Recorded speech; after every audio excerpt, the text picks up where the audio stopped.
Reserve bank of India છે એ central bank કહેવામાં આવે છે, બરાબર. ત્યાર પછી ભારતીય રૂપિયાના ઇસ્યુને પુરવઠાને નિયંત્રિત કરે છે. એટલે એક્ઝામમાં ક્વેશ્ચન પૂછાય કે ઇસ્યુને પુરવઠાને નિયંત્રિત કોણ કરે છે? તો આરબીઆઈ.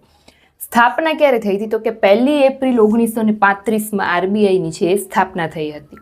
ત્યાર પછી એનું વડુ મથક છે એ ક્યાં આવેલું હતું? તો આરબીઆઈનું વડુ મથક પહેલાં છે એ કોલકાતામાં હતું, પણ 1937 પછીથી એનું વડુ મથક છે ક્યાં આવેલું? તો કે મુંબઈમાં.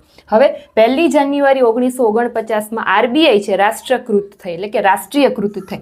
એક્ઝામમાં ક્વેશ્ચન પૂછાય કે આરબીઆઈ રાષ્ટ્રીયકૃત ક્યારે થઈ? તો ક્યારે આવે? 1 જાન્યુઆરી 1949. ત્યાર પછી આરબીઆઈનું સંચાલન છે એ કેન્દ્રીય સંચાલન બોર્ડ છે એના દ્વારા કરવામાં આવે છે.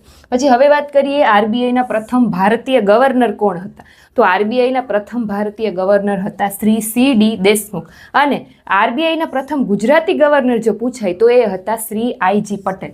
હવે આ જે ગવર્નર હોય છે એ લોકોનો કાળ છે 3 વર્ષનો હોય છે, પણ જો જરૂરી લાગે તો વધારે 2 વર્ષ પણ એ લોકો વધારી શકે છે. અને આરબીઆઈના જે ગવર્નર છે એની નિમણૂક છે એ કેન્દ્ર સરકાર દ્વારા કરવામાં આવે છે. હવે તમારે કોમેન્ટમાં મને એ કહેવાનું છે કે આરબીઆઈના હાલના ગવર્નર તરીકે કોણ નિમણૂક પામ્યા? 2024ની સ્થિતિએ હાલના ગવર્નર ક્યાં છે અને કેટલામાં ગવર્નર છે? આટલી કમેન્ટ તમારે મને આ શોર્ટ્સમાં કરવાની છે. તો જેને આવડે છે ફટાફટથી કમેન્ટ કરો. Thank you.